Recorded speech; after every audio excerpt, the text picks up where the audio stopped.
the Berlin-Boylston Regional School Committee to order. And Tom, would you like to, a clip? Would you Yes. like to call the Berlin? I call the Berlin School Committee to order. And Matt? And I would like to call the Boylston School Committee to order. Great. So Nadine wanted, hi Larry. Nadine wanted to begin by introducing new staff. I do. So we actually had 21 new staff members for this year. We still have a couple of openings, so I'm also going to just announce what positions we still have open too, so that you're aware of that. But you should have received a list of the new and the reassigned staff. So what I would like to do actually is to announce the people that are here rather than going through all 21 people, if that's okay. So I'd like to start first with our district staff is Robert Conroy, who is our Director of Financial Services, and he received his MBA from Babson College, a bachelor's from Boston College with a concentrations in both finance and information systems. And prior to coming here, he was our senior financial analyst for Radcliffe Institute for Advanced Studies from Harvard University. So we've been very pleased to have Mr. Conroy here for what? 5 weeks. 5 weeks, and there's still a smile on his face and he's dealing with bus routes. So that's good. We're all happy on that. So we want to welcome Bob. And also in the district staff, we do currently have an opening for the administrative assistant to the Director of People Personnel Services. Janet Heyman actually retired. She gave our notice over the summer and she retired in August. So Karen is going to begin the interview process on Friday, and I think she might continue it into next week, but I don't know. Re-begin. Re-begin, correct. Re-begin. Next for Tohoto, our new staff, we have Sally Ann Stukels, who's our assistant principal. She has a Master of Education from Endicott College, a Master of Science from Worcester State, and prior to coming to us as an assistant principal, she was previously a grade 7 teacher and academic team leader at Hopkinton Middle School. So we've been very pleased to have Sally, and again, still smiles, and she's been with teachers for 2 days and dealing with parents and questions and students coming in and out, and we're still seeing smiles. So this is all positive stuff here. So welcome. Next, Kimberly Trainer.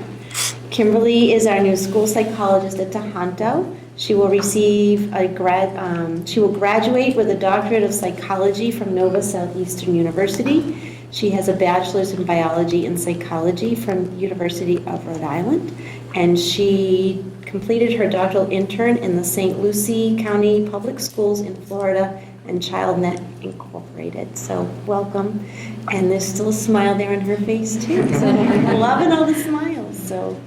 Yes, and let's see, who else do I have on you? Jason DiNicola is our new high school science teacher. He received a Master's of Education from Worcester State University and a Bachelor's in Biology from Mass College of Liberal Arts. And he was previously a teacher in my old stomping grounds, actually in North Brookfield, as well as Worcester Public Schools. So we're very pleased to have Jason. We did hire him very last minute, so we were nervous whether he was going to be able to start right away with us or not, and we thank Marilyn Tenzer, the superintendent in North Brookfield, who said, we'll make it work, we'll do something. So welcome, Jason. Christy. We have Christy Turgeon, also from Tohoto. She is our new guidance secretary. Christy was the school secretary in the Wachusett Regional School District for 2 years, so this will be a piece of cake compared to Wachusett, Christy.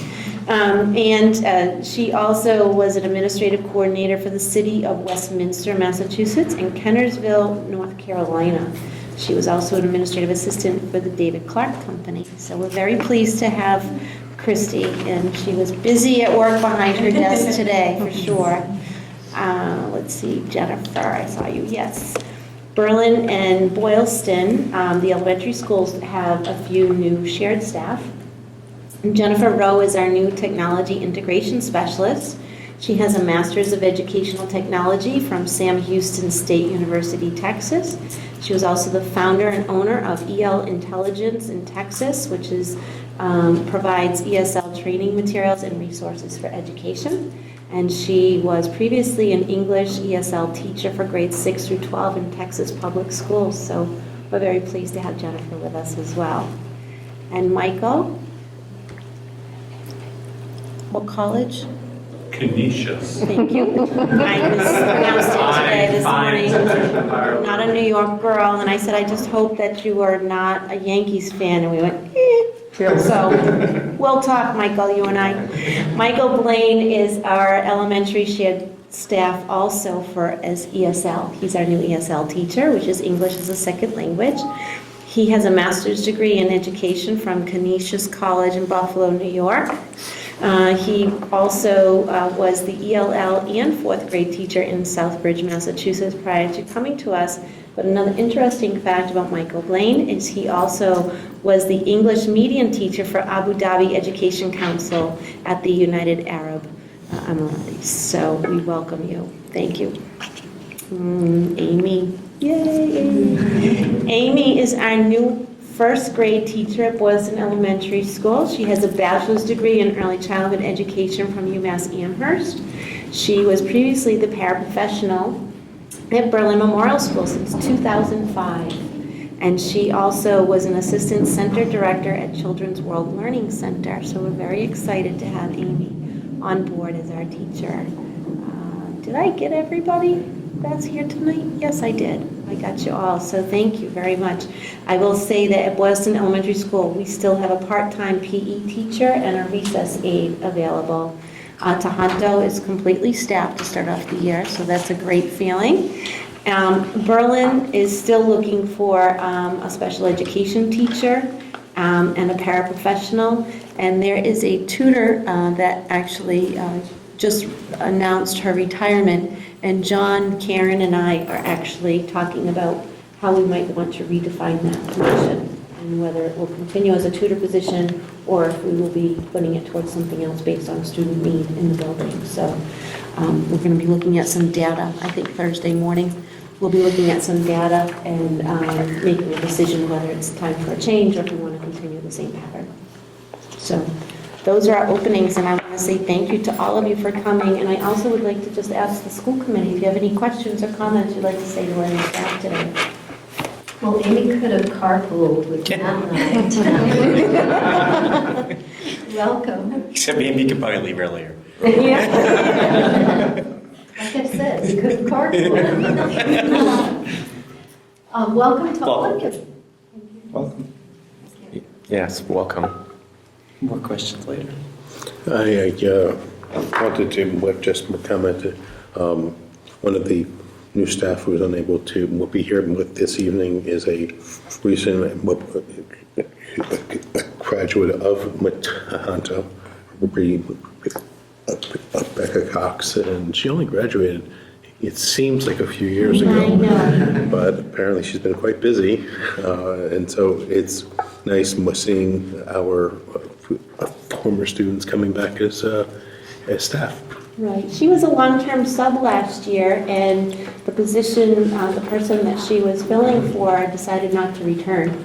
That person took a one-year leave of absence and decided not to come back to work. So Diane was able to post the position, but really at the end, it was best candidate. And she did a great job with our 6th grade students last year, and we're looking forward to her working with our 6th grade students this year as well. So. Great. Wonderful. Well, thank you, everybody, and we promised you very quick here, and you do not have to stay. You're always welcome to stay. You're always welcome to attend our meetings. We meet monthly. We're here, same place, usually at the same time, but we welcome you, and I know that you have a busy night ahead of you and an early morning for some of you, probably earlier than you've had to deal with all summer, so you all are welcome to leave or welcome to stay. That's your choice, but thank you for coming. Yes, thank you. Thank you very much. Thank you. We will see all of you tomorrow, bright-eyed, bushy-tailed, ready to go. So we're going to move to the consent agenda. And we'll start with the Berlin School Committee. Do I have a motion from the member of the school committee? So moved. I second it. Any discussion? All right, all in favor? Aye. Boylston School Committee. Do I have a motion to approve the session minutes from May 10th? So moved. Second? All in favor? A second? Second. Any discussion? All in favor? Aye. Aye. And the Berlin-Boylston Regional Union School Committee. Could I have a motion to approve the consent agenda? I think I had to abstain from one of those minutes. Is that correct, Larry? Mhm. I missed a meeting, and I think it was the June 30th or something. Would it be possible to pull that out? Okay. Could I have a motion to approve the May 10th and June 7th executive session minutes? Make the motion. I second it. All those in favor? Aye. And could I have a motion to approve the June 30th executive session? So moved. Second. A second. All those in favor? Aye. Aye. And I also have to,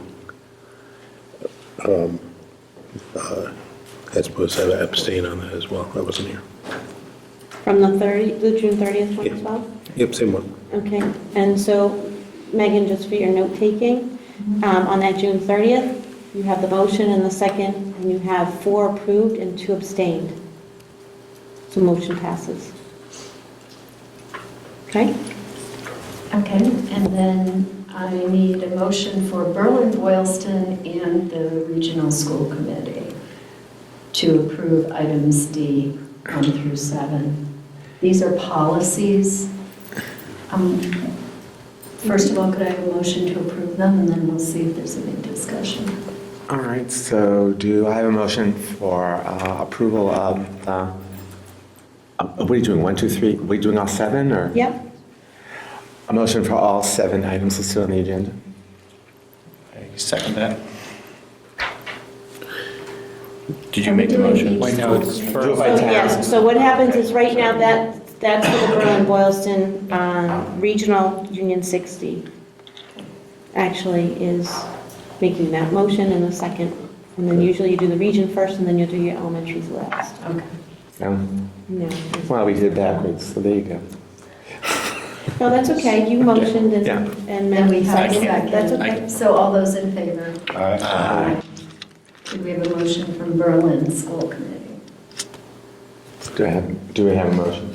So moved. I second it. All in favor? Aye. And Boylston? We have a motion? Yes. Second. Second. All those in favor? Aye. Aye. This is so dumb. Thank you. Last week, I had a chance to say that. Glad you feel that way. We feel it too. That's our earlier discussions. Can't keep the clock on all those elections. Oh, you just like marked that and went down in our minutes. The chair indicated that that's so So stupid. whenever you do a motion, you do a motion and then a second, and then you say if there's any discussion, and then any further discussion, if not, all those in favor. Because I kind of missed, I forgot, I wanted to ask what the first sentence of the student travel one said, JJH, it's cut off, and I was just, I know I already voted it, but It's okay. It was just anything after 9. Why that was changed? no, it's like on my Google Drive, like the first. It was referencing. Oh, okay, 9 it says, o'clock and all anything out of student state." trips will include late night travel after 9 PM, overnight travel, or out-of-state travel. Must have prior approval of the school committee. And what was changed there was that we added out-of-state travel. We've been doing it as a practice, it just hasn't followed the policy. I will ask a question on that too. So sporting events, are those considered if a basketball game runs late and they get home at 9:30? I mean, that can happen. That doesn't have to get pre-approved though, right? Because it's not the expectation. It's planned. No. Okay, it's planned travel, Yeah. okay. I think that was Just the good to know, intent. just, thank you. Yep. Still approved. We'll get better at this as we. Maybe. Really? Yeah, maybe. There is a communication from That's fine. It's right there. Douch Williams. Douch Williams indicating that their hourly rate has increased. We only use them for some litigation that was already in process and not for other routine services. Are there any questions and audiences related to items on the agenda? Since we really don't have an audience. We have two. I know, but Christy's going to get to talk to you anyway. Okay, CPAC. That is me. How nice to see you again. So, yes, so I'm Christy Stilla, and I am no longer a CPAC officer. However, I decided to come tonight to the school committee, and because we happen to have a end-of-the-year report available, I will be happy to represent CPAC and present it to you, because this is one of our more important presentations to the school committee. This is our end-of-the-year summary of what we did last school year. CPAC is very lucky to have had a strong board last year, and even though we did not have a secretary this past year, the 4 officers that I hope will stay on for another year were incredibly strong. We're lucky to have Rochelle Perrette. She's our Boylston co-president. Jessica Melser is our Berlin co-president. Karen Grosha is our vice president, and Carrie LaValle came on as our treasurer. And so they have really spearheaded all of the programs this past year and have been really good about communicating with parents and administration about CPAC's needs. In fact, we have representatives involved in the BES PTO here at Tohoto, as well as some of the school all the school councils. And we're really happy to see that Berlin parents are more involved this year, and that was really a wonderful, encouraging sign. And we wonder if it was related to Jess being representative from Berlin, and we did some of our meetings over at BMS, which I thought was helpful. So hopefully we'll continue in that way.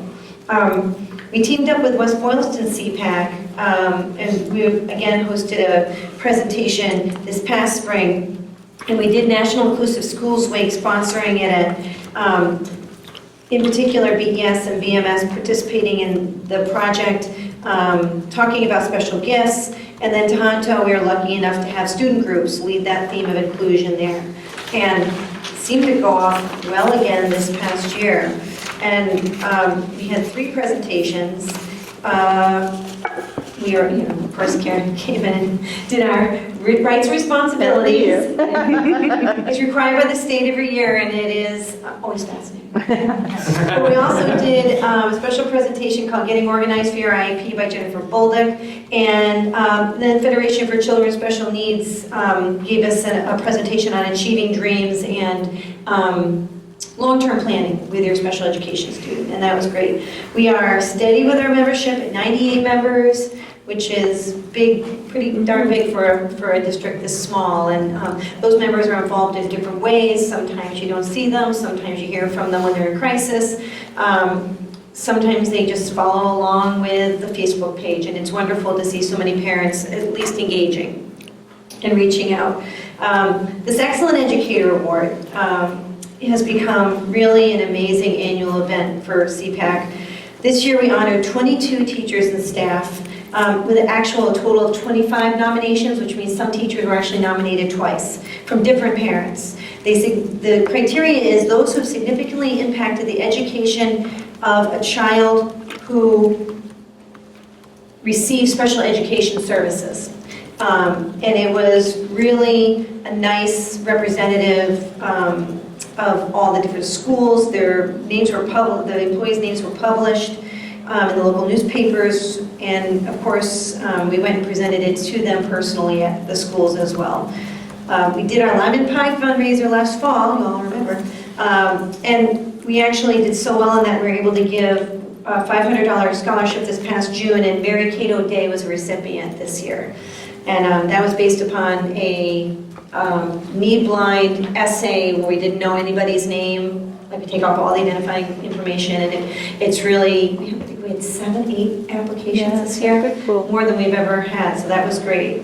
And we like this idea of having Ask the Experts. We did an event in April with great staff turnout, but now we want to increase parent turnout. So I think we're going to do this again in fall of 2017 and do a little bit better planning and hopefully get more participation in that way. And then Rochelle went to Mass Pact officer training in June, and we found out we are in a good place. We have strong leadership. We have good relationships with our administration. We're very, very lucky to be where we are, but it was encouraging to go to this training and for her to actually hear, you know, how different districts work and different ideas can come through. So you can see all of our goals.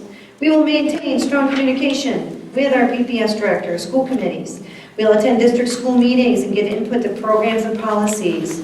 We'll work with all 3 principals to increase their awareness of our mission and activities, as well as promote our group to teachers and staff. We will continue to maintain the CPAC website. We will provide an ongoing resource to parents on special education process and laws. Continue to bring quality speakers to parents and the community, as well as our goal specific for 2016-17, which will include continuing National Inclusive Schools Week, trying to invite staff and administrators to all of our events, presentations, continuing Excellent Educator Awards, Senior Scholarship, and we need to hold a smaller fundraiser to raise some funds for that scholarship goal for next year. We are going to establish, it says work towards establishing a parent-to-parent support group. That is going to happen. We're probably going to be the 3rd Thursday of every month, alternating between the Berlin and the Boylston town, depending on where we can get space during the school day. And we are attempting to start Skype during our meetings. I think we have a secretary this year. If we can do Skype, we can Skype her in as a secretary. So that's a big piece of it. We'd like to get to 100, main membership list. And we want to analyze a parent survey of our members to see what else they want out there.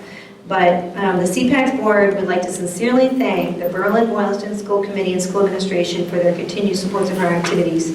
It is gratifying as a parent to know that your voice is listened to and your opinion is appreciated. And personally, I want to thank all of you. It's been just wonderful having all of you involved and seeing CPAC just continue to flow. It really works really well. So thank you all very much. Thank you. Thank you. Superintendent's report? Okay, so I have a few topics. I will try to be efficient with my topics. One is the Parker School, the annual report. It's a charter school that's located in Devon.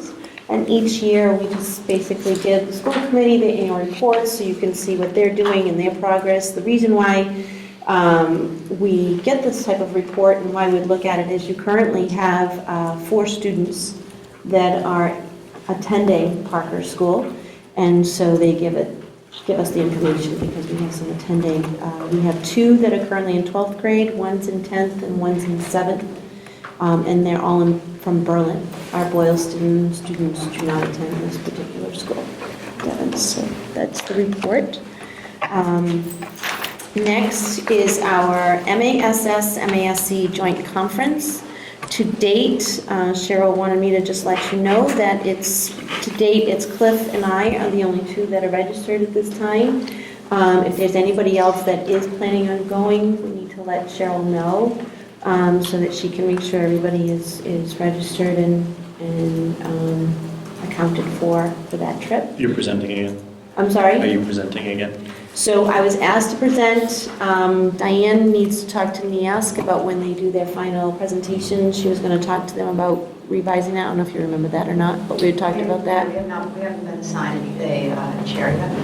Probably because it's this, to be honest. Your chairs are usually superintendents and they go to this MASS-MASC.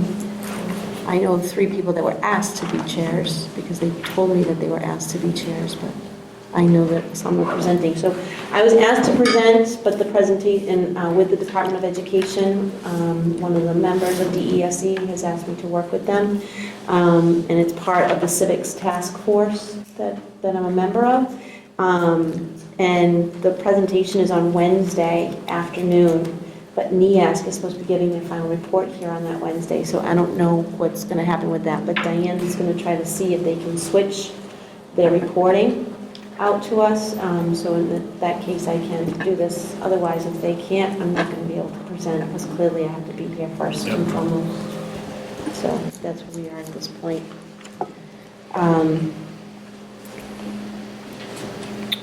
Next is draft goals, and I basically wanted to find out from school committee if there was anything in particular that you were hoping that I would be addressing with my goals. I have not given you draft goals because honestly, our admin team, which I'm very proud of, and I think they are as well, you also received a copy of the strategic plan. We have been working on this. We felt it was important to figure out our plans and where our focus needs to be as a school. And then from here, we can develop our goals once we knew where our plan was for this year. And I have not had a time to sit with our staff, given this is the first week of school and all the hires that they've had to do within the last 2 weeks. We have not, as an administrative team, been able to thoroughly sit and talk about goals, and we do a lot of team goals. One of the things that I would like to focus on, I do know as my own professional practice goal, along with continuing my own the PhD program that I'm working on. One of the pieces that I find really important is I have in my administrative team, we focus a lot on being a team, but we have 3 relatively new administrators. Ace has been here for a year, but Sally just started and Bob just started. So I'd like to work with them with some of my action steps of how I could be seen as a coach for them and to help them, not just the one that does the evaluations of them, but how we can work as a coaching model. So that's something that I think is very valuable and important. So I'm going to work with them in that particular area of how I could be seen, not as a mentor, but more of a coach, because they'll have mentors. Ken Tucker was Ace's mentor last year and is Sally's this year, and Bob has a mentor also through MASBO. So they have the mentors, but I want them to see me as somebody that can actually guide them and help them. So that's one of the areas that I know I want to really look at. As a team, we've talked about looking at the social emotional learning, because that is a huge initiative and there's a reason behind that. There's a huge increase in need throughout the Commonwealth of Massachusetts, and many organizations and stakeholders. It's not just coming from the Department of Education, but DCF, MASS, MASC, MESBA, everybody's saying we need to really get our head around the social emotional learning. It's something that we also will need to be putting into place for the following year. So this year as an administrative team, we talked about what action steps can we do to work within our own staff to identify where our needs are really at, and really have a thorough understanding of where they are. So I know that as a team, we're going to be talking about what those action steps need to look like, and they're all going to be a little bit different. Another action step, and I'm not sure how to place it into my goal this year, that I want to do is I want to work with Karen and all of our out-of-district placement students. I feel I don't ever really get a chance to go see them in the locations where they are throughout Massachusetts, and we have various placements, and I would like to go with Karen at least one visit to each of those students this year and really get to understand where their needs are a lot better, to make sure we are meeting those needs. So that's one of the action steps that Karen and I kind of talked about a little bit off and on since we've been here, and I said if I make it an action step, it's going to happen. So those are some of the things that I'm getting my head around right now. So I don't know if you have questions or comments or suggestions that you would like to see from me. I'm just glad you guys are focusing on the social emotional learning. I'm really excited to see that. I think that's really important. I've been reading about it for a few years and seeing it on the horizon. So I'm really happy that you all are being very proactive and on the leading edge of the curve of this movement in education now. And then I also just had a question. Your Can you explain more what your purpose might be to visit the out-of-district students? Just Sure. I can make sure they're probably being met where they are, or they're going to help us learn how to better meet needs here, or? I think it's going to be a combination. It's going to really depend on what we see.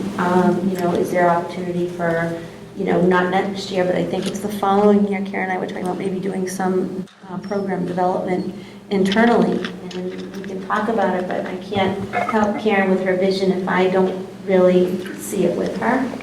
And, there's that potential. But we have some students that I feel, I get to see every classroom every week. Well, they are students too. And I don't ever really get to have that time to see. And, I want to be able to reach out to those families as well, to let them know, yes, I'm also watching, I'm also looking. And Karen does such a fabulous job that,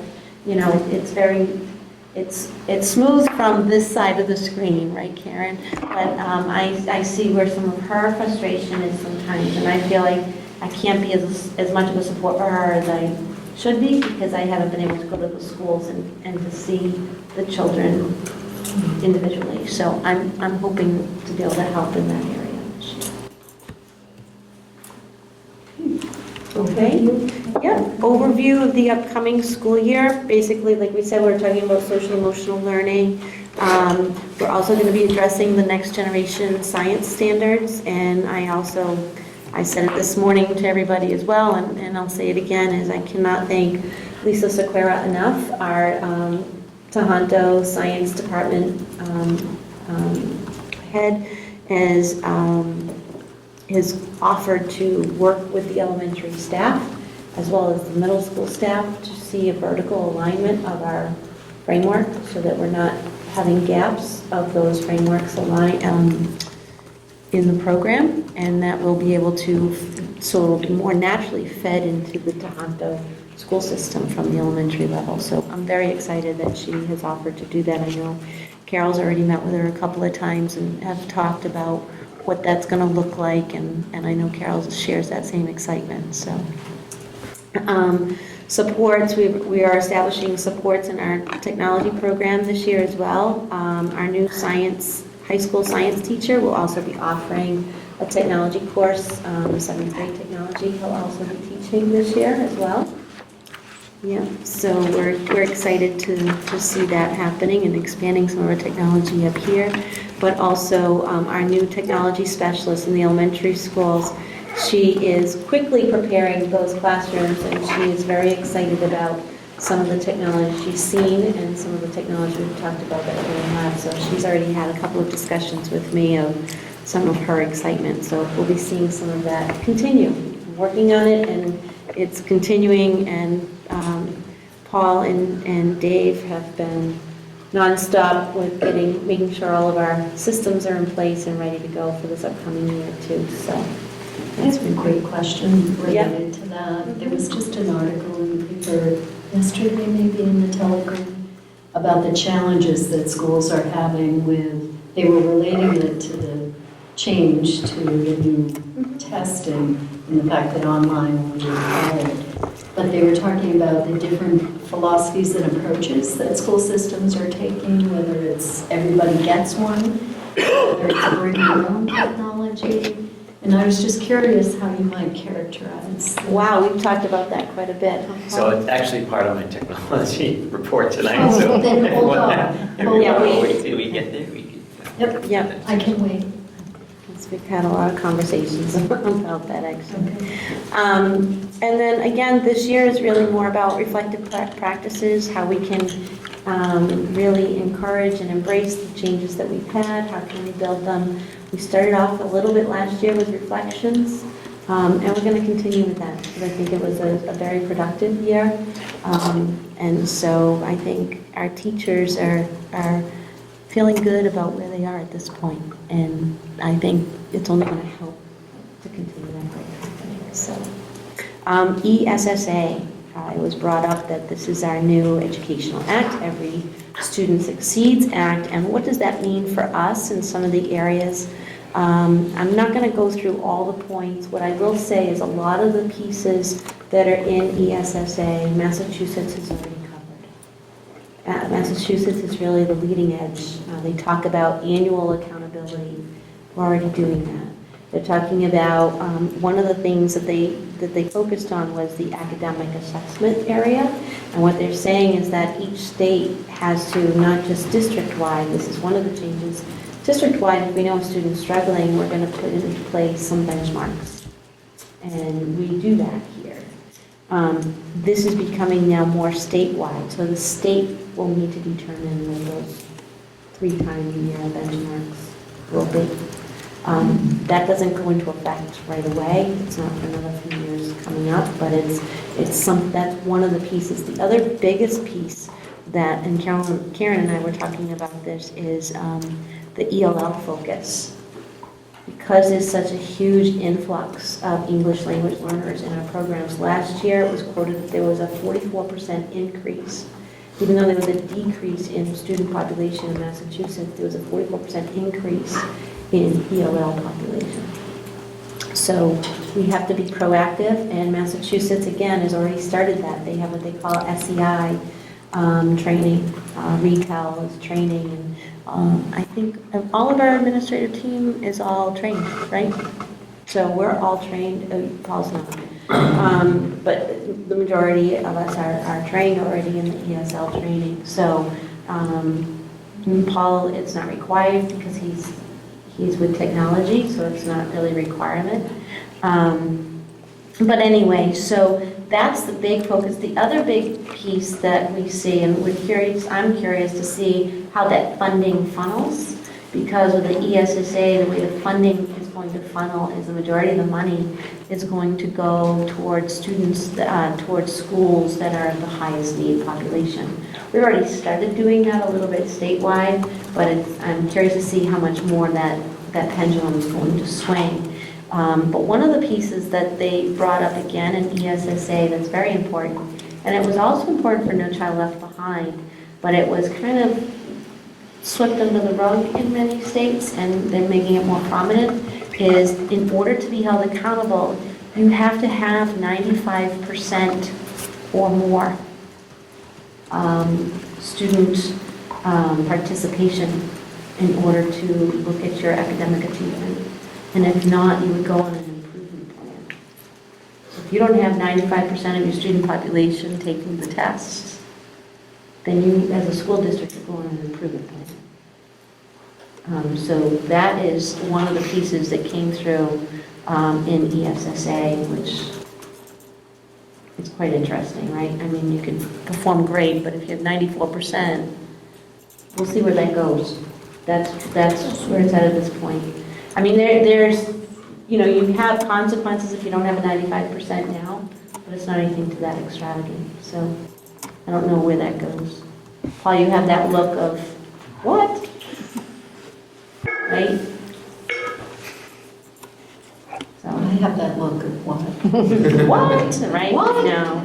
So those are just really some of the biggest points, and it just talks about the different schools and what characters, what categories they would go under and when they would be, but that's not really much different than what we're already doing. A couple little things on the data reporting that we have to put, professional qualifications of educators, how many educators and what percentage of your educators are considered inexperienced teachers, principals, or school leaders. How many teachers do you have with provisional credentials or are not teaching within the certification area? We do something very similar, but they already, so again, I think Massachusetts is pretty much ahead on that. In regards to MCAS and PARC, we have obviously completed 2 years of PARC. We have been able to do them both years online. So we don't anticipate this year coming up with the MCAS 2.0, where it'll be online. We do not anticipate there being a problem with that because we've been able to hold it within our bandwidth. And like I said, Paul and Dave have been working at it, all of our computer systems nonstop, but they've been able to get us up there successfully for the last 2 years. So we don't have that. And although we have only preliminary information, and I can't give actual information to you out and that it's technically embargoed information at this point. I will say that the preliminary scores, we should all be very proud of our students and our teachers and our administration for the work done. So I'm excited for when we can share that with you, and I think our biggest impact that we've seen just on the preliminary is our co-teaching model that we put into place at Tohoto. Has had huge positive gains for our students, especially with that particular subgroup of students. So we should be very pleased. Charter school. Before you get Yep. to that, can I just ask a quick question? So 10th graders this year, though, will be taking MCAS, right? Mhm. For this year and next year, or? Yeah. Okay. The charter school cap resolution, I just wanted to state that I received a letter, and I sent it to all of you, from Joel Blumstein, who is, I believe that's the correct way to pronounce his name. He is the chairperson of the Andover School Committee, and they took a stance regarding the topic of lifting the cap of charter schools, and they actually were against it. And I have to say that I really appreciate their resolution and their comments. And I didn't know if Berlin-Boylston School Committee wanted to take a stance on this particular topic. And for those that don't know the information or exactly what it's talking about, it's question 2. Where it would give the State Board of Elementary and Secondary Education the authority to approve 12 new charter schools or to expand the existing charter schools as a result of increased enrollment in the year beginning of January 1st of 2017, which is this coming January.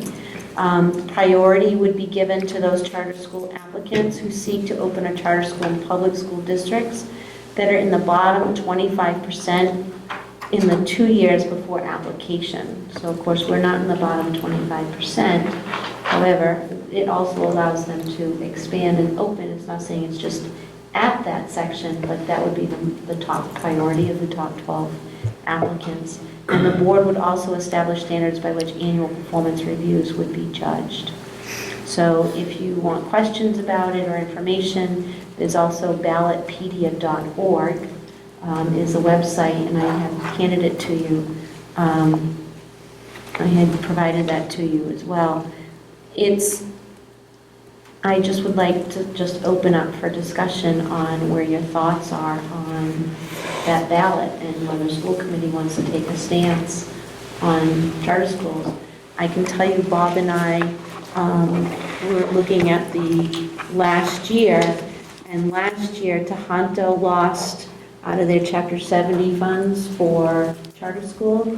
They had to pay out $337,545 for charter schools last year, and that was Tohoto. It's not just the dollars that leave, too. It's also the students Right. that leave. That's a concern.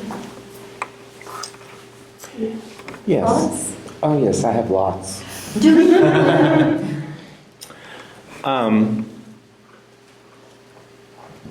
I'm opposed to raising the cap on charter schools. I think there's an opportunity for the state to take a look seriously at the impact of charter schools.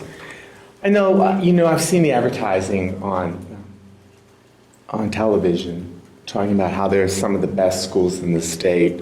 Don't know where they get their data. Doesn't seem to be accurate. And the constant drain on public schools is subtle. It's like a slow bleed. And it makes the job of school boards and school administration far more difficult to keep it.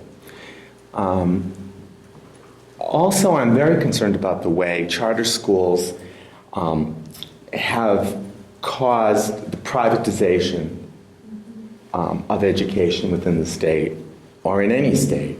It's not just this state. And I'm concerned that we are giving up education for all on the public dollar for select groups of students to receive specialized education in for-profit companies. I don't understand what the thinking of that is. And I'm opposed to charter school increase. I was opposed to charter schools, period, so I'll go on record for that. So increasing the cap bothers me. And I will be voting against it, but I'm only one vote. So I think that it's a very concerning trend. Other comments? Lori, can I make a public comment? Is that okay? Yes. I am a parent and a voter and a taxpayer in this town, and I live in Boylston, and I have to say, I personally also oppose this charter cap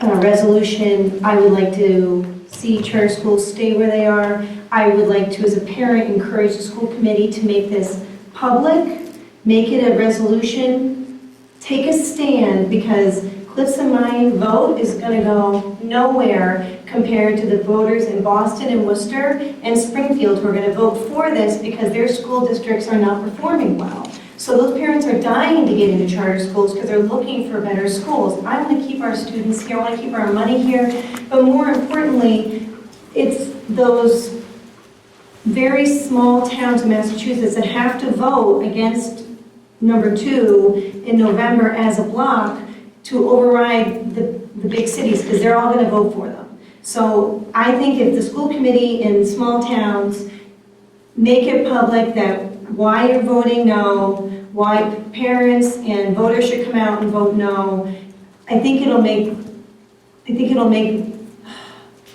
the issue more public, and I think it will really make an impact on the vote this November. So that's my personal opinion as a parent, as a voter, taxpayer, but I would encourage you all to kind of take a stance and don't let this roll and really kind of come out publicly in the paper, et cetera, so that, you know, we can be a solid block of voice.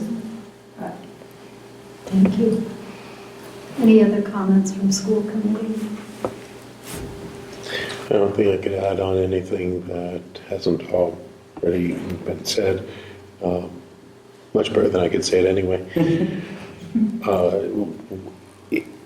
I can see a place for something like this. I don't agree with how it is being handled, how students are chosen or not chosen. There's a disproportionate burden on the public schools as the system stands now. So to increase that burden is it's just going the wrong way. And I would absolutely support a resolution with this evening to oppose with the increase on the charter school cap. No, also. There is a resolution in our packets from the Andover school system. The request is that we consider adopting that resolution as well. Is that? Well, no, they gave that to us as an FYI. This is what their school committee's doing, and didn't know if other school committees would be willing to take a stance. Okay. So, you know, if you want to formulate one, you have a secretary of the school committee that can make one up, or even get permission from Mr. Blumstein, if you could use his wording as well as a resolution, and have you guys sign on to it. I think the resolution really gets at a lot of the issues that concern us. Are there thoughts from the group as far as, do we want to suggest that the secretary of the committee take this resolution as the template? And so could we have a motion to adopt a resolution that clearly opposes question 2, the lifting of the cap on charter schools in Massachusetts. Yes, you can have that motion. And in addition, I would add that we instruct the secretary to draft the motion, either by getting permission from Andover to use theirs and adapt it, or what other method we have. Yes, I'd make that motion. Well, you made that very nicely. Second. Is there any further discussion? Before we sign it or make it official, I ask that it comes back Oh, yeah, and next we meeting. approve it. Yes, yes. So I totally agree that we should draft that up and ask the secretary to do that, but just ask that we review it before make it official.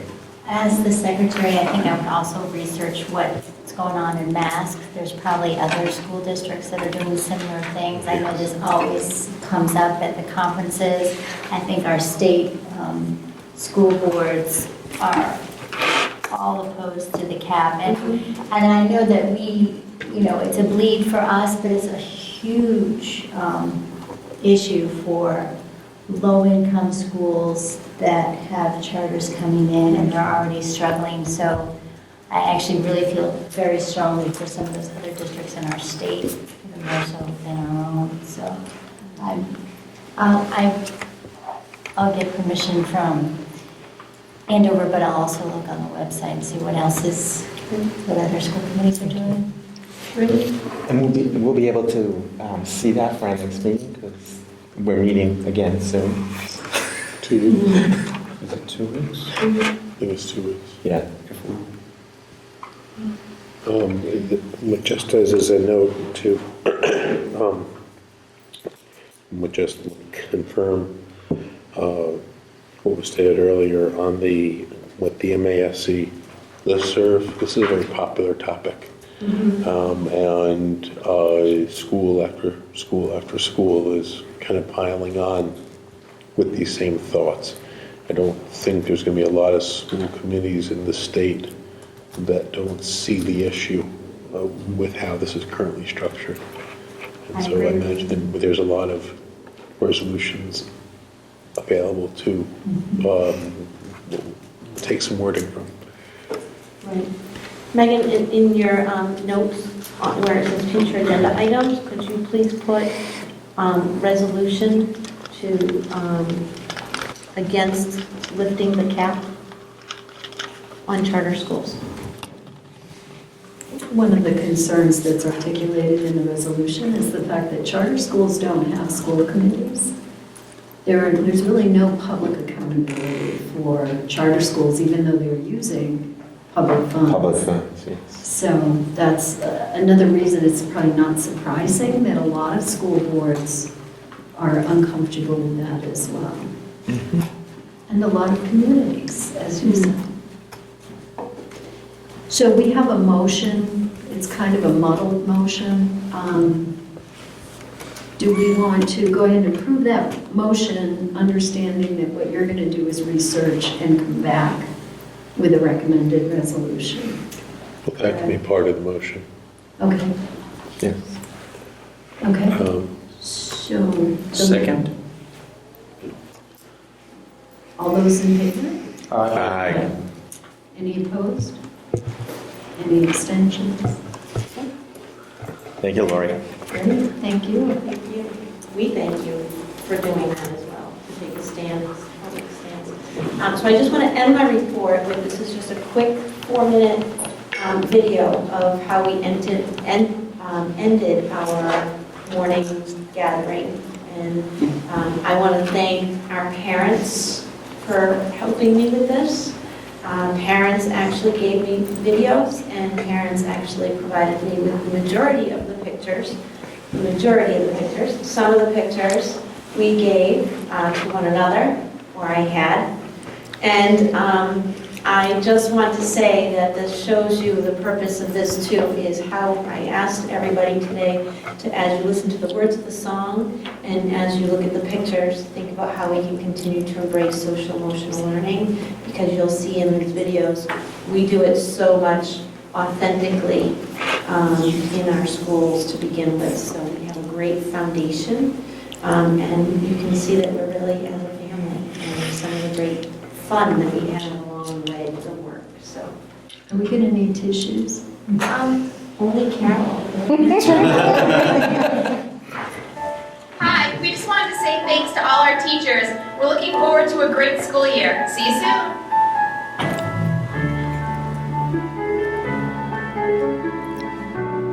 Thank you, Miss Keene. Thank you, Miss Inglewood.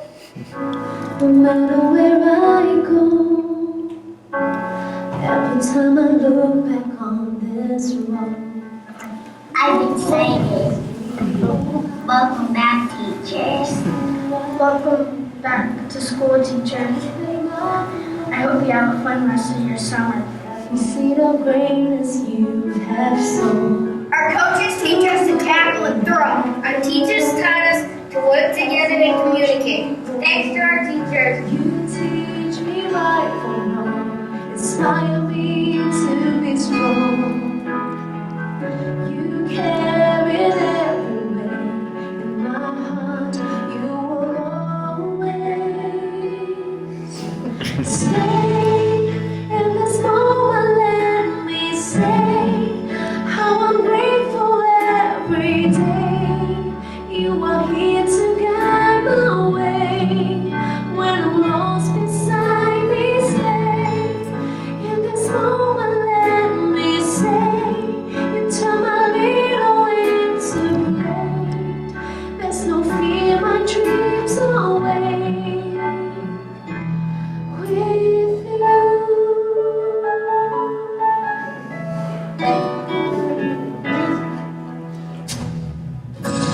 All that I can be means so much 'cause you believe in me. You show me how to live with dignity. When the lessons end, I can share with you just like a friend. Your love and smiles and frowns keep me safe. You teach me right from wrong, inspire me to be strong. You carry it everywhere in my heart. You will always stay in this moment. Let me say how I'm grateful every day. You are here to guide my way. When I'm lost beside me, stay in this moment. Let me say you turn my little into great. There's no fear, my dreams away with you.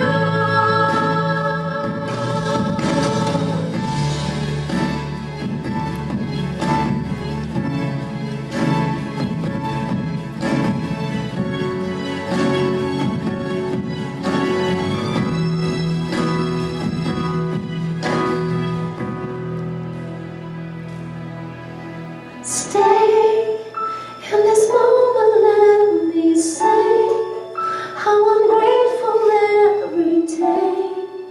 You are here to guide my way. When I'm lost beside me, stay in this moment, let me say you turn my little into great. There's no fear, my dreams away. Hope you had a great summer. Welcome back. And I really wanna say thank you.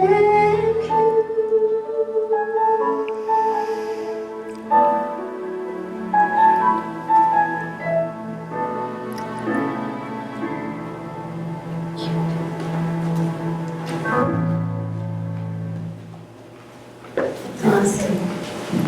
So that finishes my input. And so who's next? Bob? I get lucky I get to go on the video.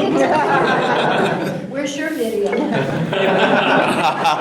I brought charts. Budget report. Yay. So My update's going to be fairly brief, just 5 weeks in, touching on a couple of different areas that I oversee. Facilities has been busy all summer, working on a lot of different projects. There's a couple of specific ones I thought that would be worth updating you on. Ace is going to talk about one of them in the Boylston gym, and I'm going to provide an update on the wood pellet boiler project in Berlin. You may recall that we were working with the Massachusetts Department of Energy Resources. They were providing a grant, and they were going to cover 75% of the cost of the wood pellet boiler, up to $225,000. So we worked with them through the design process, developed bid specs, and the lowest bid came in at $323,000, so approximately $98,000 above the threshold with which they'd share. And that's obviously not something we can absorb easily or really at all into the Berlin budget.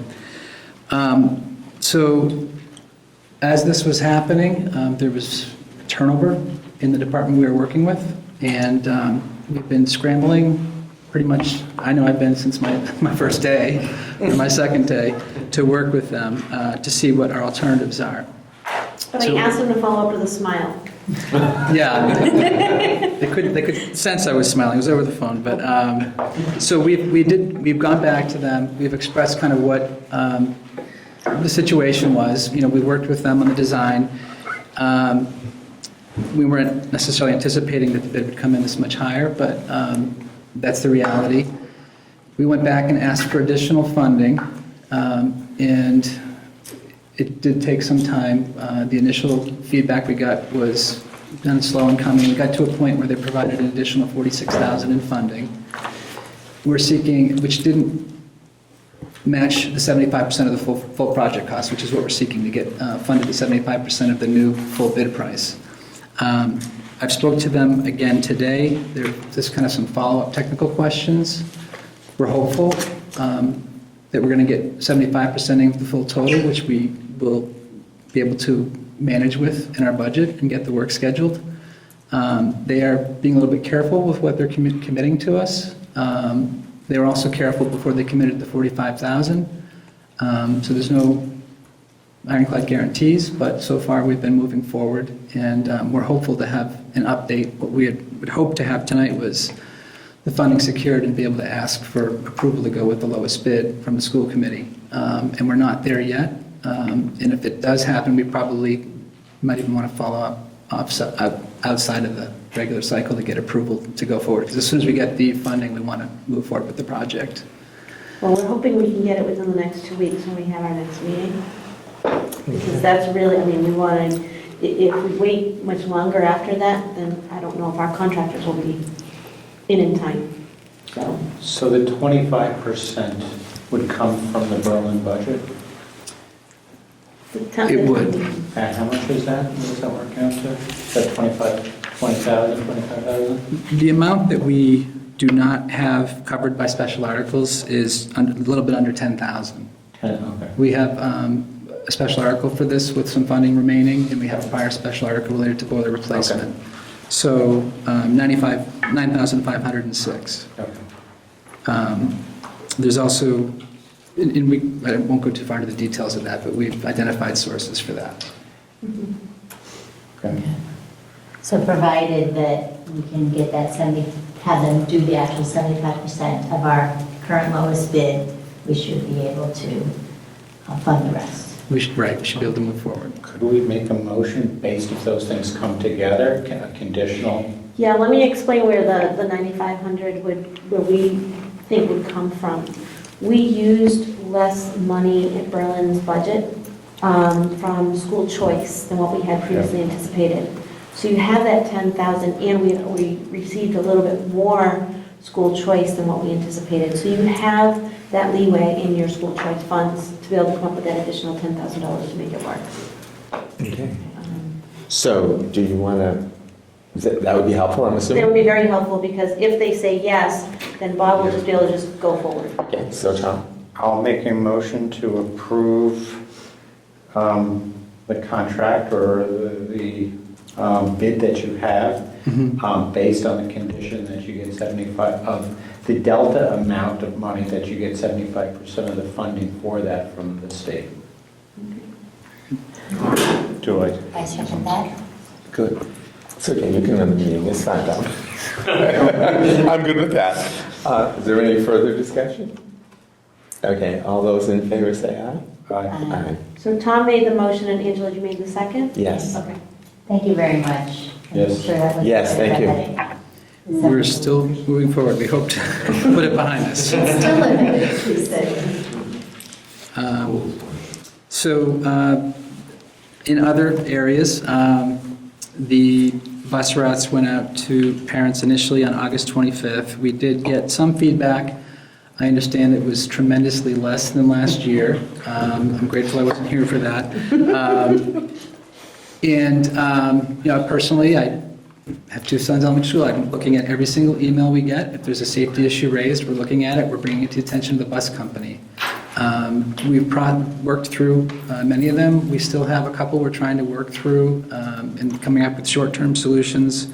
But we've gone out with kind of revised routes this past weekend.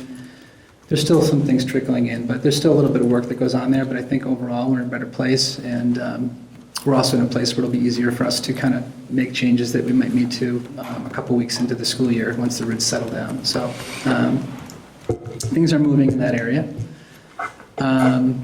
We also have, just as a reminder, a Here Comes the Bus app that parents can use to track the progress of their students on the bus and where they are, which I just wanted to mention in case people are interested.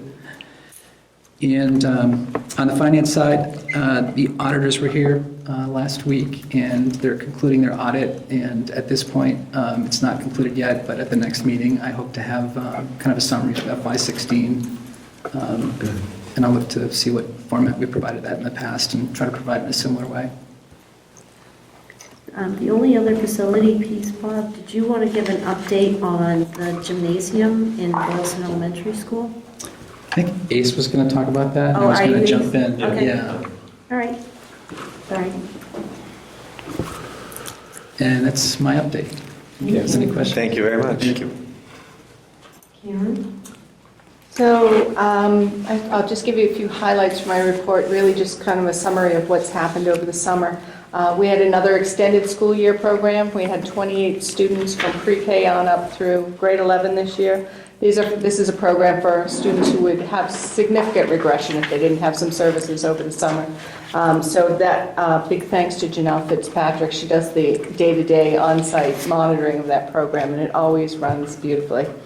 The other thing I wanted to update you on is we received a small grant from DESE to work on transition services for our students who we're trying to get them prepared to going into adult life, some of our students.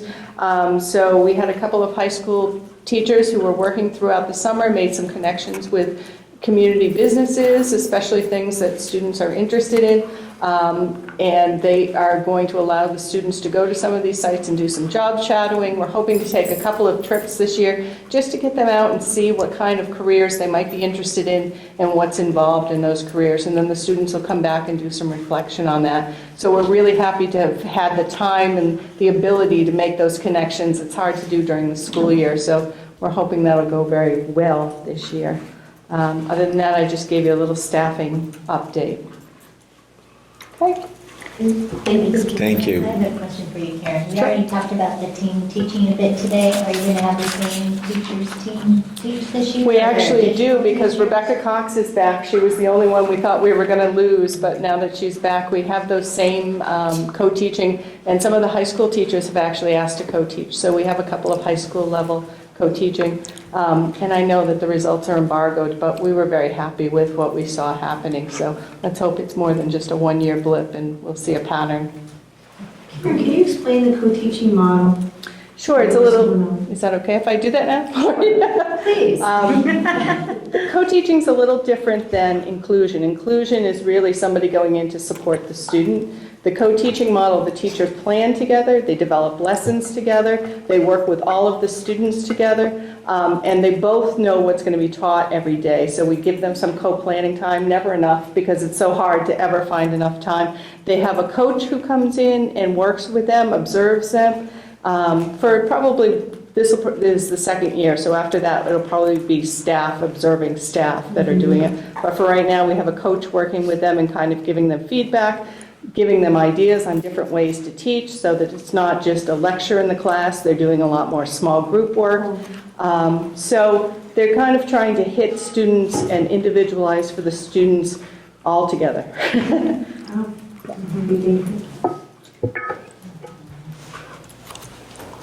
Thank you. Carol? Yes, so you have a copy of my report. I wanted to just quickly update you that the Title I grants were approved. We're waiting to hear on Title IIA, so that will be wonderful. When we get those approved as well, we can move forward with some of the initiatives we have through that particular grant. I also wanted to quickly mention that Friday is our first early release day, and we have Nicole Scola from the STEM, Science, Technology, Engineering, and Mathematics Division of Curriculum Instruction from the Department of Ed coming to join us to talk with our elementary teachers and our science department in the middle and high school about the new science standards, so she'll be working with us. We also have Linda Maresca is going to do something on resources and library accessibility for the teachers. We have department meetings, positive behavioral intervention and support meetings for the middle school, and also with Linda Chicola, who is the school psychologist for the elementary school. She's going to be working with support staff on getting them up to speed on the approach the PBIS uses in the elementary schools. And we have the Teen Violence Prevention Committee continuing with their meetings as well, among specialists meeting, and so it's a busy couple of hours in the afternoon right before Labor Day. So that's my report. Any questions? Thank you. Paul? So I'm up. So again, you have my report. Summer work completed, extensive list, as always. And again, I just want to take that 2 seconds to thank Dave McCarthy for all the work he does. Summer is probably one of the busiest times for us, not the kickback time. We're getting a lot done in a short period of time. So I did want to thank him as part of that. And the website, I had hoped we were going to go live around noontime today. I guess it's probably going to be more like noontime tomorrow, but the new website is about to go live.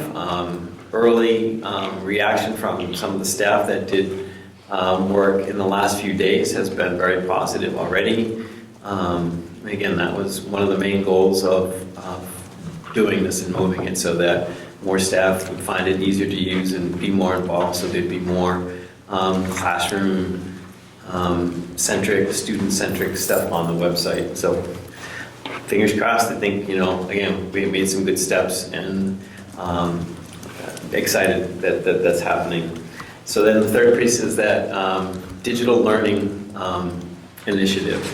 Rather than calling it one-to-one, you say one-to-one, and immediately the focus becomes, what device? What are you using? Using the same device K-12, are you using different devices?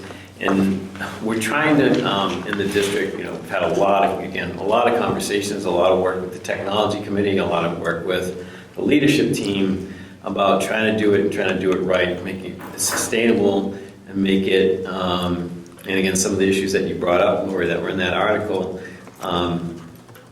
try to make it less about the thing and the technology and more about the learning. Where does it fit? Where can these devices really enhance what teachers are already doing in the classroom, as opposed to we just want, okay, you're going to use an iPad. You're in 3rd grade, you're going to use an iPad, or you're in 7th grade, you're going to use a Chromebook, and making it less about the device and more about what's going on and how do you utilize it. So we did some piloting last year. I think it went very well. We're using a model more of carts, where it's kids have access to devices on a daily basis and at any time, as opposed to it's sitting with them every minute of every day. So it's not a 24/7 type initiative. We think that worked well. Again, we'll be at Berlin, we're going to be able to do that pretty much K through 5 this year.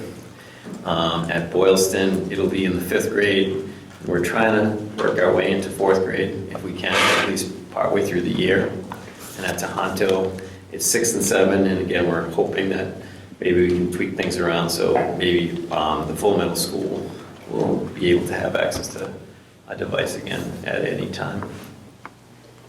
Just a question to understand that concept of if a community that's looking to do, one device for every kid, they're taking that home. So the idea, right? So the idea is they have, is that true or not true? So I think it's a mix, and again, I think as we do this, I think, we may find that at a certain grade level, we want to do more flipped classroom stuff. We want to have kids have the devices at home because we want them doing more things with that device when they're outside of school.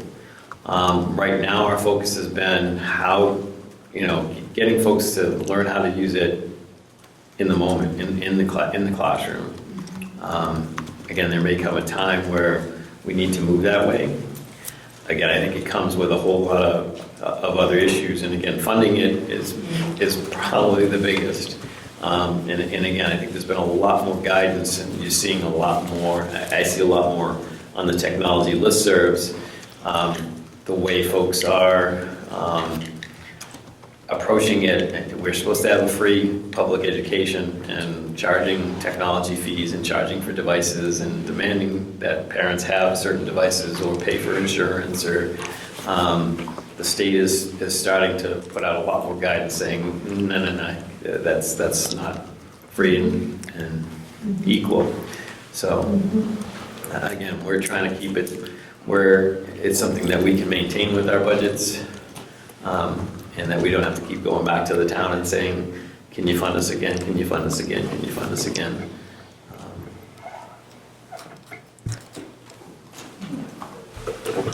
I like how you're keeping the focus on the education at hand and. I have to work with my team. They keep wanting to say one-to-one, one-to-one. I got a little work to do.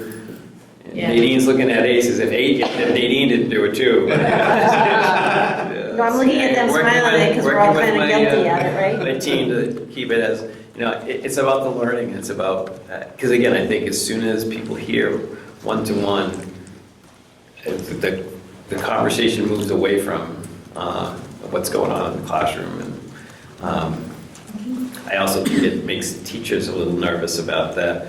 Like am I using it enough? Is someone going to be wondering if I'm using it enough, as opposed to, am I using it appropriately? So. I did have a question too about the website.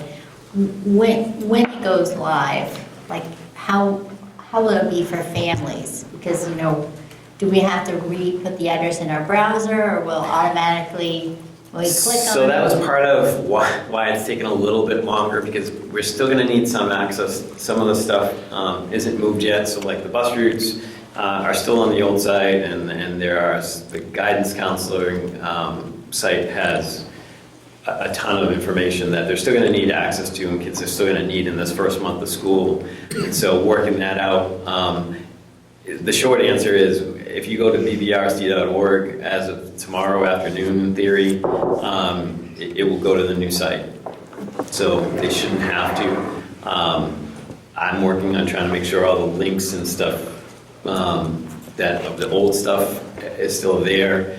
And again, I didn't have a good answer until yesterday that I felt comfortable that they really did have the other stuff moved and we would still have access to it. So after yesterday, I felt a lot more comfortable with that. And so that's why we can move forward now finally. One of the things that I still chuckle about was when Paul sent us an email from the company that's been helping, and they said, oh, this Paul, like the other company that they're also working with on the website is also Paul. So they thought they were working with Paul Mayer all along, but they were working with the other Paul with another district. And Paul had to send it to us. He's like, we just can't make this up. It happens. Thank you. Yeah, I will try to, on the one-to-one piece, the digital literacy, like I will try to, occasionally bring it back, just to give you some reports and hopefully maybe even have some, again, similar to what we've had before, try to work with the principals to have some kids come in and kind of show you what they're doing with those devices versus me telling you what they're doing with those devices. Great. John? Good evening, everybody. You've got my report. It's not a whole lot that you haven't already heard. We're all anxiously awaiting the new website. It's been nice to see teachers were all in today. They're already working on their little web pages because we try to keep it simple and small and focused for them. So several of them have their stuff up, so they're kind of fired up. They're all very excited as well about our digital learning initiative. What is it called, Paul? Yeah, some digital thing. We passed out cards today. I think it's important just to kind of piggyback on what Paul is saying. It's important to remember that our students have been using technology to learn for the last couple of years. Their math and ELA sources, those are all online. Their assessments are all online. I think part of the reason we saw a big bump in PERC scores, now that we're actually talking about scores, but I think one of the benefits our kids have was they're comfortable on a computer. They're comfortable on a digital device. They know how to answer. They're not working on where is the letter F. They're able to show what they know. And that's because so much work's already been done around that project. Just the other thing, really quickly, and members of the Berlin School Committee, when you come and do your little walkthrough around open house, I think you're going to be amazed at the cleanliness of the building. The custodians, Nadine kind of led us into this new process where everybody goes and we all focus on one building at a time. Well, I have to tell you, my building was unbelievable. It's just fabulous the way it's turned out. So I'm kind of excited to see the kids come in, see if they notice, and the parents come in to see if they notice. Real quickly, on the building, just so that you're aware, the stairwell, remember the front stairwell with the screened up railings that's all been redone now. They used the same kind of paint they use on oil rigs. And the guy said, this is going to last 20 years. Now we'll see, right? Yeah. I put it in my calendar for 20 years now. Coming back. Kids are tougher than oil rig workers. But it's been a very good summer. Even with all the staff changes, we're excited about the new school year. Buses are going to come tomorrow. It's going to be a great day. That's all I got. John, what about those, we had a number of warrants, right, that came through Berlin. One was to fund, the new treading, and there's a couple of other things about school renovation things. Have they all been implemented? School treading, there was the weather bug. Sorry, Yeah. Ace. Yeah, I saw that. I wasn't going to say it. Ace is a little jealous. Already got it on my phone. I will tell you that Officer Goody was concerned that the camera would show children too clearly. So anybody who's seen the pictures from the rooftop, it's very big. It's mostly trees and some grass, but it's a wonderful website. So that's up and working, and you've seen I put out a couple of things, so parents and members of the community can utilize that. I'm trying to think. The clocking that went around the windows. Oh yeah, that was great fun. There was a ton of work done around the building. So they had a company come in, Scott Bishoy did a great job kind of managing all of this. They came in and they re-caulked all of the windows to kind of more thoroughly seal the building. They also cleaned out a lot of the univents, the heating units to take out debris and kind of clean those heating coils so that they're more efficient. Just a real quick laugh. They had to grind out the old caulking to put new caulking in, and it turned out that the dust from the old caulking kept setting off the fire alarms. So we spent like 3 days with the alarms constantly going. But it was very well worth it. You can see the difference. They had some stories of, windows in the building where there was literally nothing between the inside of the building and the outside of the building. The caulking had failed so bad.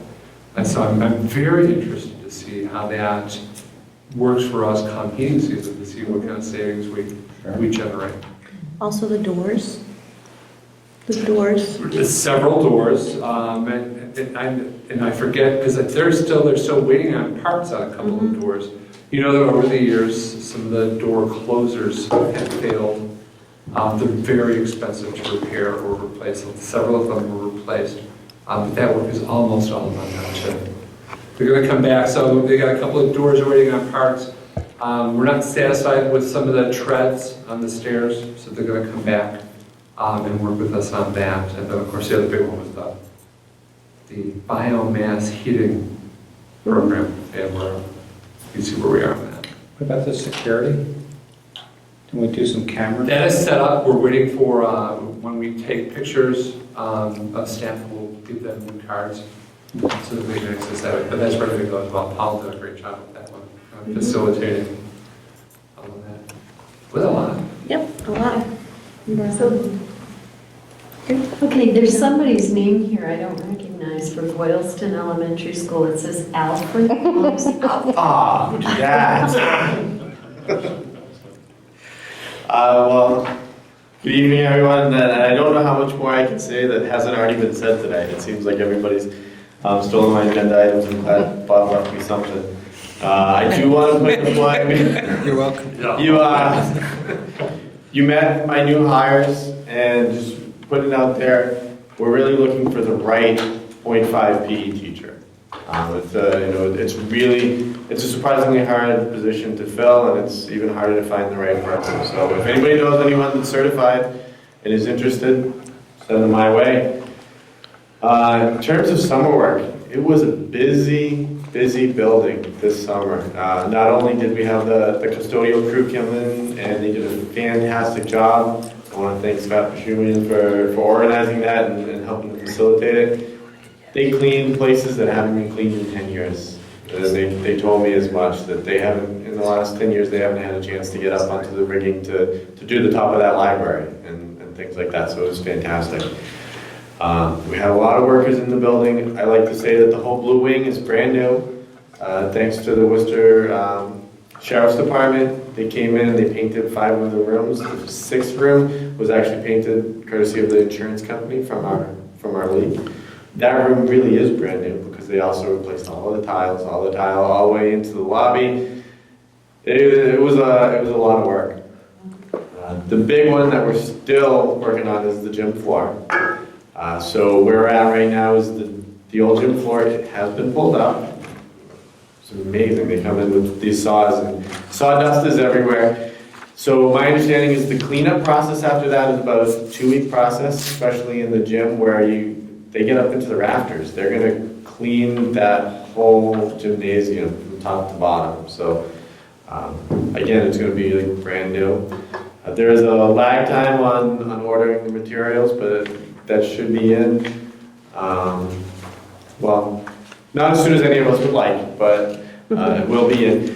We are looking at a synthetic alternative to the wood. We worked with different stakeholders in the district to kind of figure out which direction to go.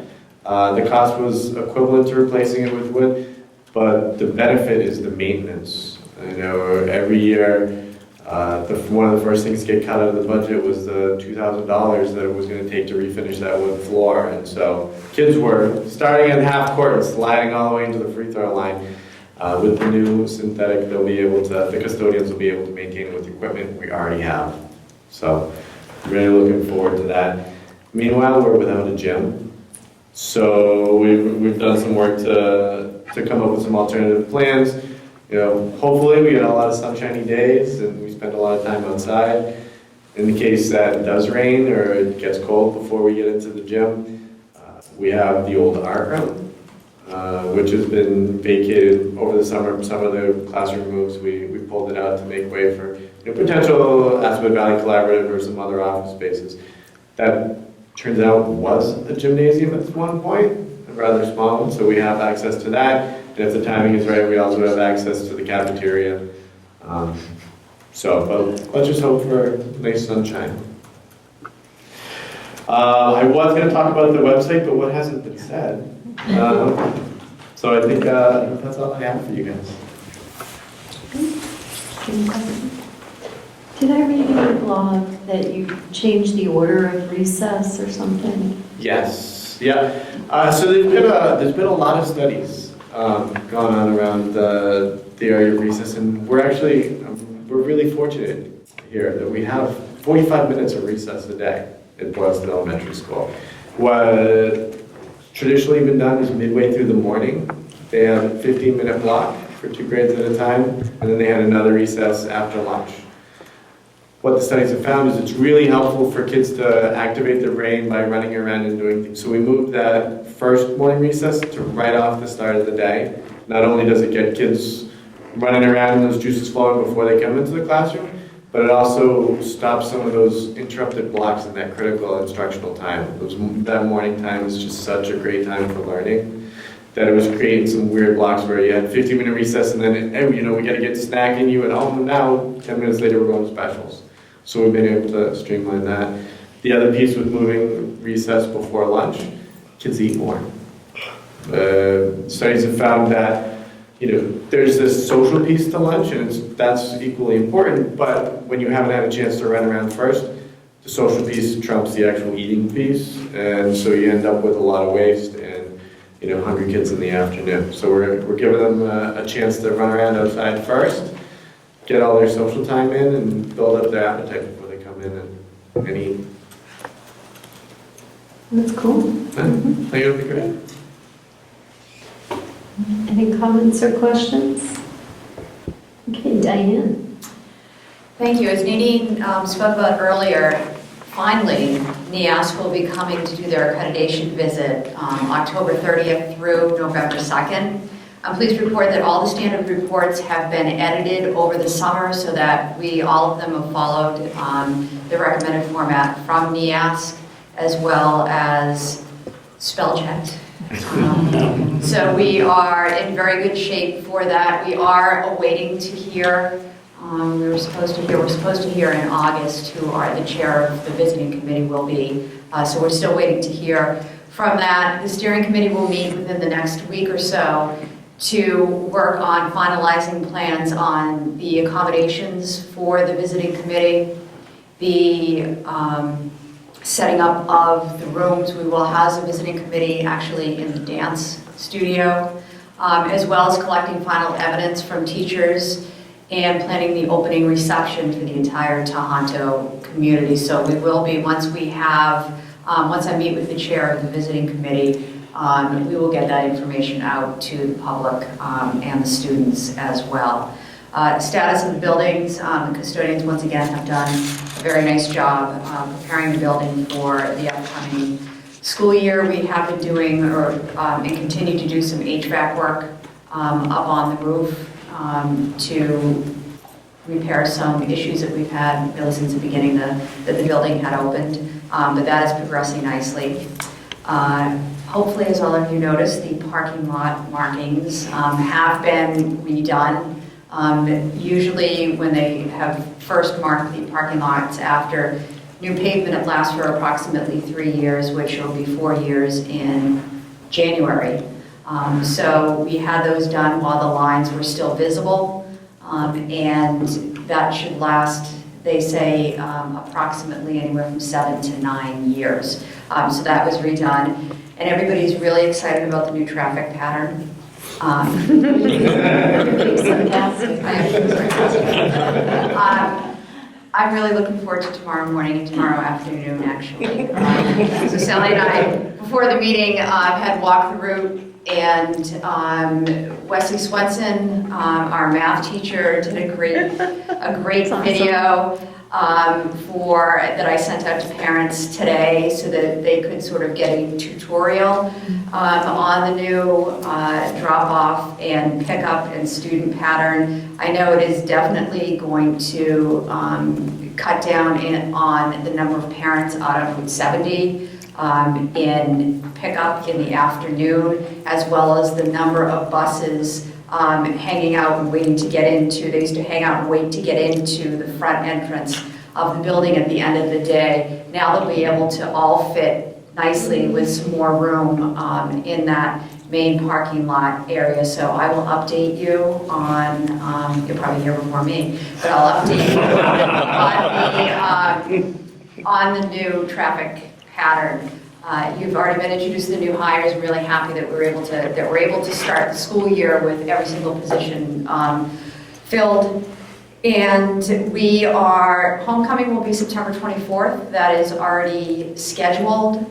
I do have an update. The bonfire will not be held prior to homecoming. We're going to hold it in October so we can do a collaborative event with the arts department. So that will be in October. I just spoke with student council this morning.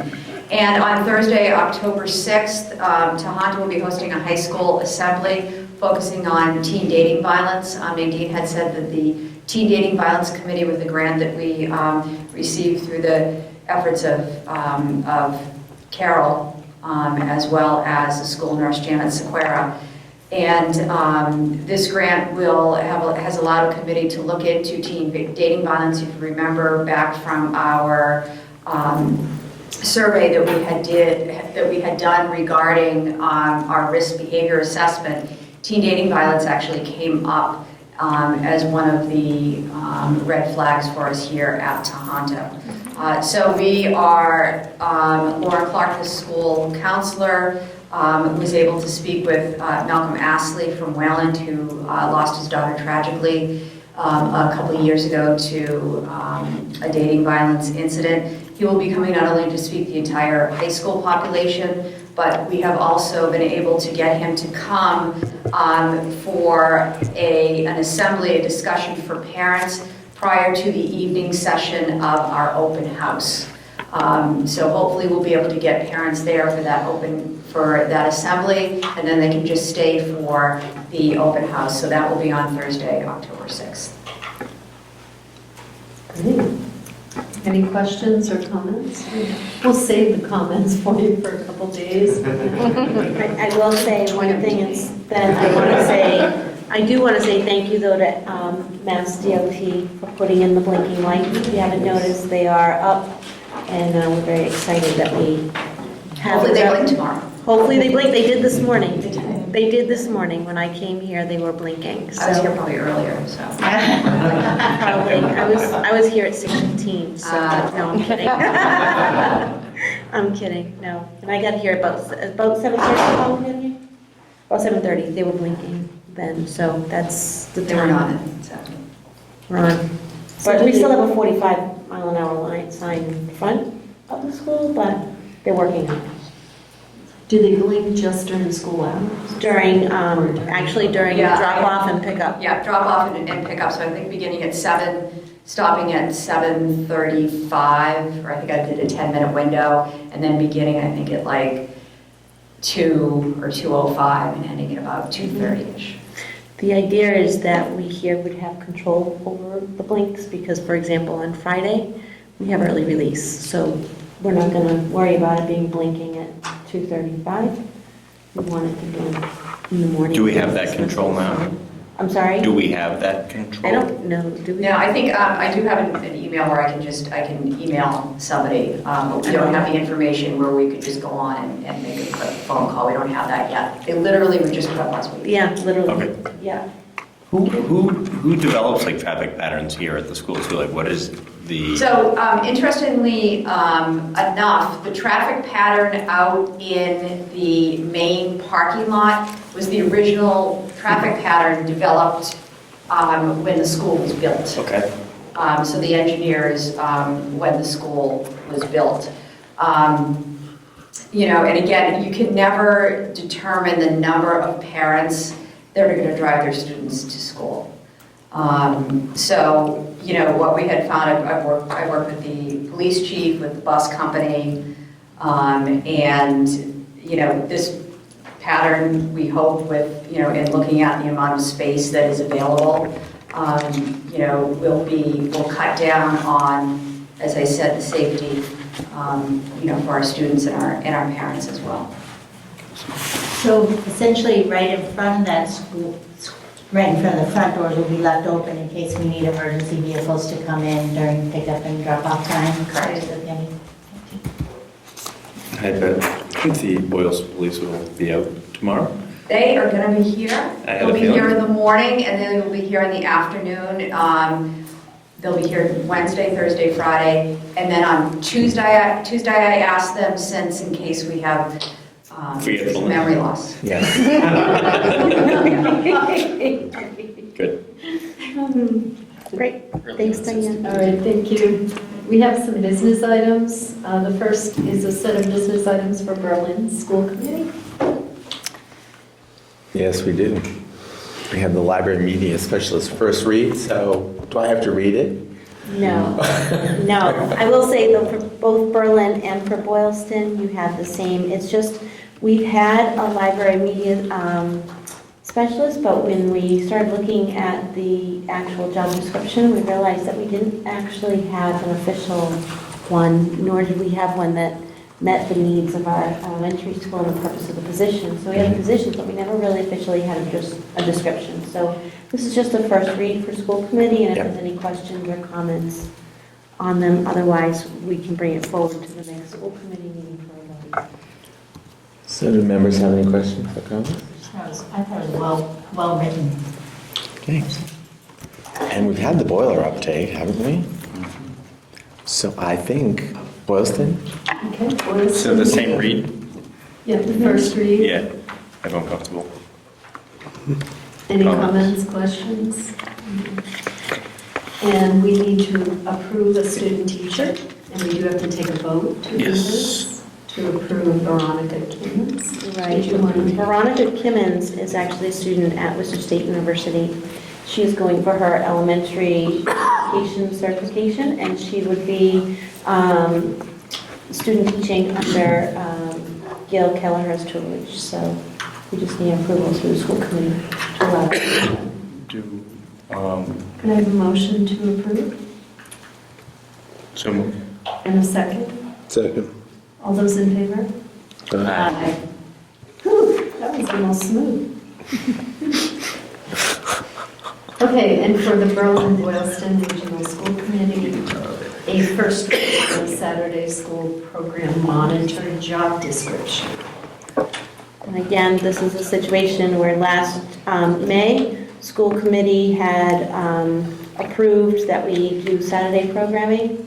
And so we just didn't have a job description for that particular position. So this is just a first read if there were any questions or concerns. I have no questions. Concerns, comments? My only question is, like, will you hire a couple people in case the person you normally have is not able to do a Saturday session? I mean, are these coming up as needed? They do it immediately after? We're hoping that we won't need a lot of them. So we're looking at 2 to 3 people. Because we know it's a lot to ask somebody to give up, 2 Saturdays a month in the morning, potentially. So we're looking for 2 to 3 people. Okay. The next. Okay. I was just going to say on the job description itself, so the terms of employment where it says $75 stipend per Saturday, that actually wouldn't go on the job description itself. That would be something separate that you would negotiate. Dollars are negotiated, the employment job description. Yep. Now for all 3 school committees, we need to vote on the staff handbook. Are there any questions, comments on the staff handbook? No. And, I'm sorry, I'm so talkative and I know it's so late, but it seemed like you revamped it this year. There were a lot of pertinent dates in there and a lot of, it just seemed very user-friendly instead of just, did I not notice it last year? or- No, it's really the same format. We just updated the policies and we updated the dates of the meetings. Oh, I guess I didn't read last year's.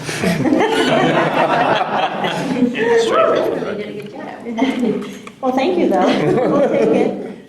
could I have a motion to approve the staff handbook? So moved. Second? Second. All those in favor? Aye. So that was for the region, Megan?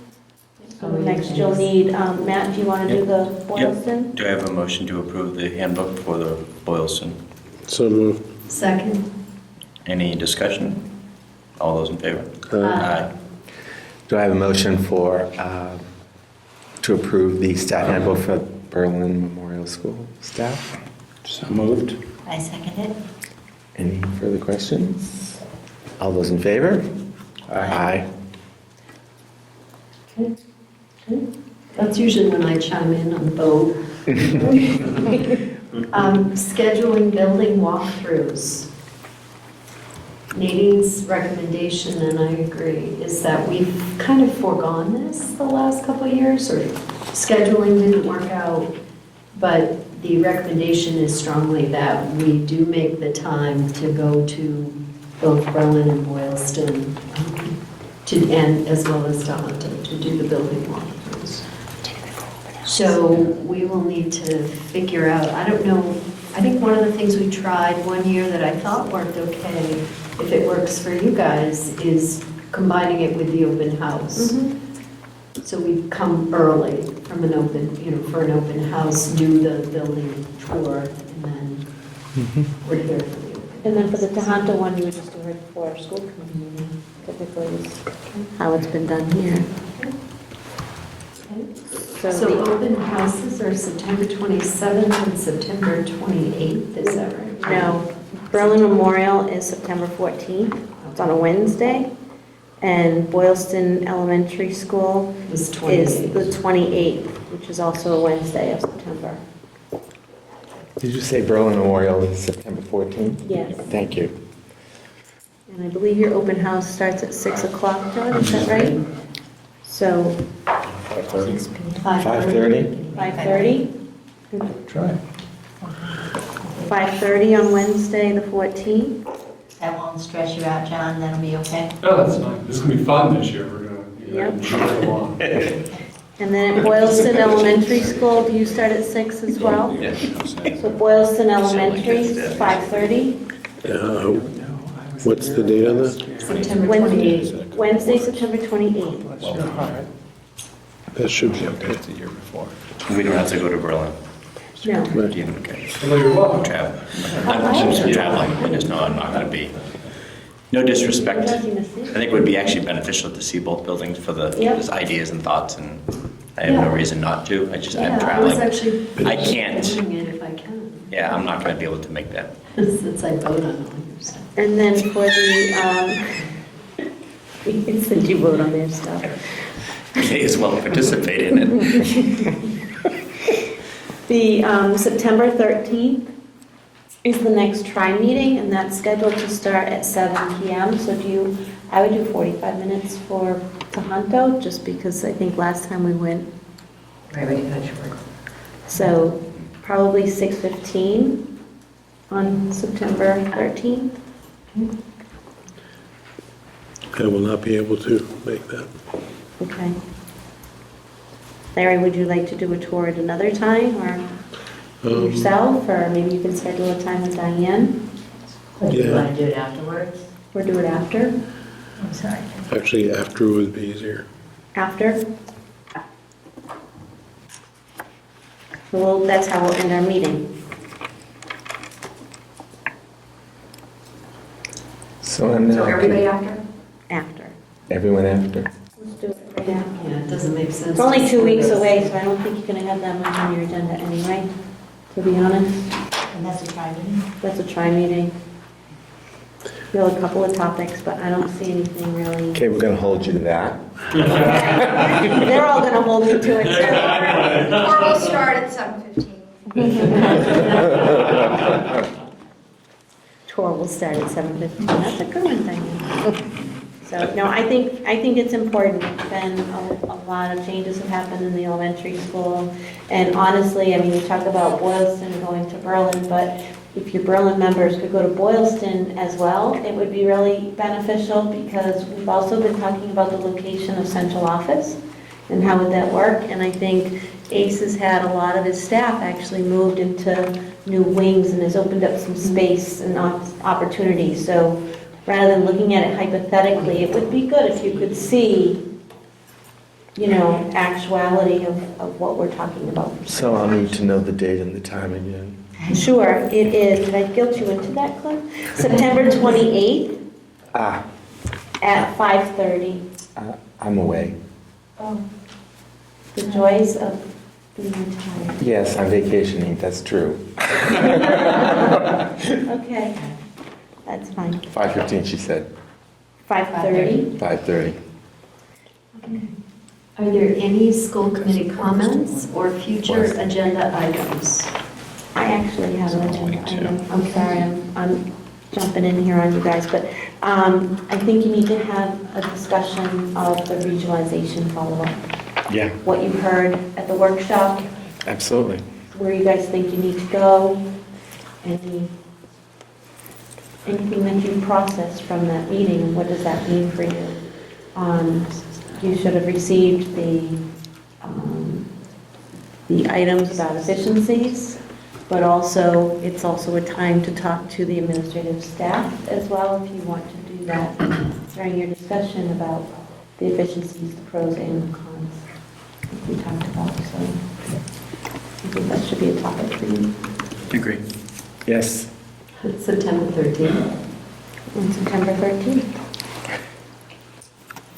Oh dear. So that You're very late will be walkthrough. 7:15. Tomorrow will be 7:15 on that night. It'll be 7:25. Maybe 7:45 when we do a tour. But, okay. Okay, so we do need to discuss strategy with respect to collective bargaining, so we're going to move to go into executive session and not to reconvene in open session. As chair, I declare that an executive session is necessary to protect the bargaining or litigation position of the body. We need a roll call. Well, you have a motion. Who's Okay. going to make that motion? Yes, I'll make that motion. And then you need a second. And the second? I second. All those in, oh, you do a roll call. So, Matt? Just say yes. Yes. Yes. Yes. Yes. Yes. Yes. Okay. All right, so I am going to just ask that Diane stay for the executive session. You need to close some of your meetings, right? Or I'm sorry? Don't you need to close some of Yeah, yours? we were just. Your Berlin and your Boylston. We need to close. I'd like Oh, close, thank do we you. You close need the to close your Boylston? Berlin School Committee and your Boylston Do a School motion Committee to meetings. Thank you, close. Paul. Second? Second. All those in favor? Aye. Boylston's closed. Berlin. Do I have a motion to adjourn the meeting? Second. So much more All in efficient. favor? Yeah. Sure. I have a motion to adjourn the regional school committee. Okay, never And there's the mind. other one. Don't worry. Oh, yeah, I thought it was 28.